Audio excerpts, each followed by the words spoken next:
Okay, so a week has passed since I stripped down the Hyundai iLoad D4CB engine and found the timing chain to be sloppy, worn rails, lack of lubrication, bad oil pressure. I managed to get it out. I've cleaned up all my parts in that time while I'm waiting for new parts. So I've taken off the silicone and all the rest. I'm going to need to reseal up around here and also the bottom casing as well, and also behind here. That's the one that's really got me thinking how I'm going to get that done, because it was a very, very fine amount of silicone that has to go in a particular spot, and it was done so nicely.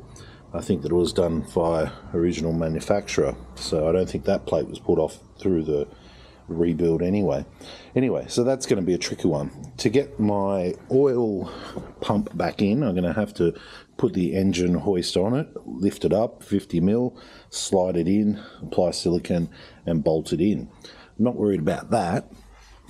I have all my spec settings here, so they're good. Okay, now I just want to show you some of the new parts. Well, I got my gasket stuff. This stuff is rated 371. It's grey. That should do. That's what was on there before. I got these to clean up the threads because some of the threads actually had silicone in the holes and things.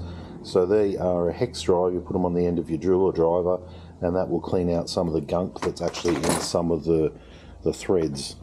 I cleaned up some of my other threads here as well, so I basically just cleaned them all up so all the silicone and crap is off them, so I can torque them in, get them nicely down without any problems. Now, we did have a look at some of these rails last time.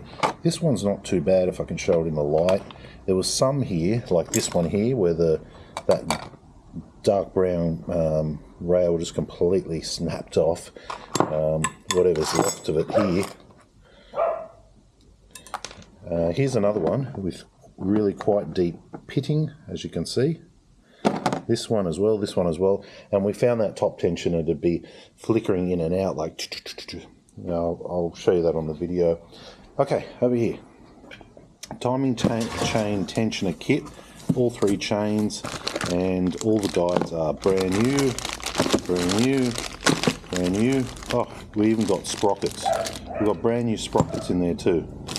This cost $128. Okay, so when you look at this part here with no wear on it whatsoever, no chain marks, nothing, I really wonder if these were even replaced in the rebuild, because some of the wear marks go down a lot further than 20,000 K. And if it was 20,000 K, they shouldn't look like this after 20,000 K.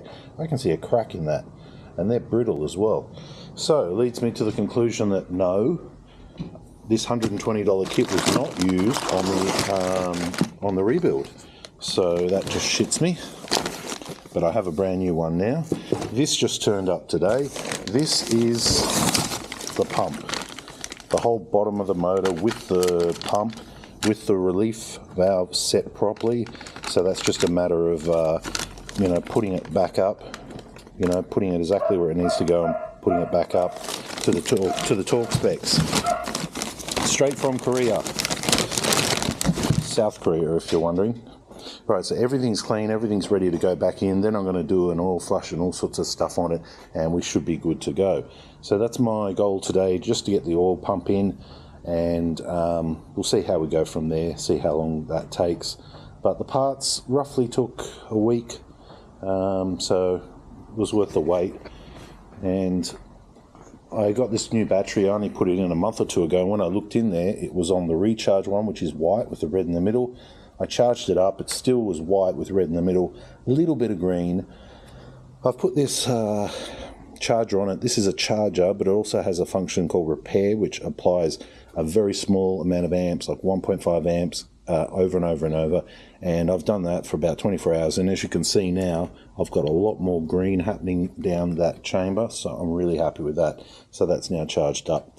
So let's start to throw this back together.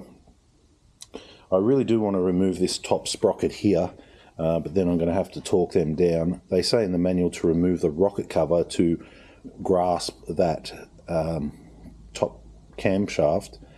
I'm going to see if there's a way around that, because I don't want to do that. As soon as I remove that rocket cover, I've got to reseal that rocket cover. I've got to remove all those injectors, and then we're talking rebleeding. As soon as you remove an injector pipe, high pressure pipe, you got to replace it, because apparently it crimps a certain way and it might not seal up.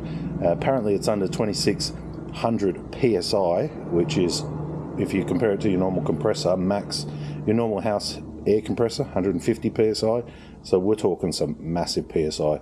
What they clean the drains out, the plumbers that do that drain cleaning with the high pressure lines, that's like 5,000 psi, I believe. No, sorry, 5,000 psi.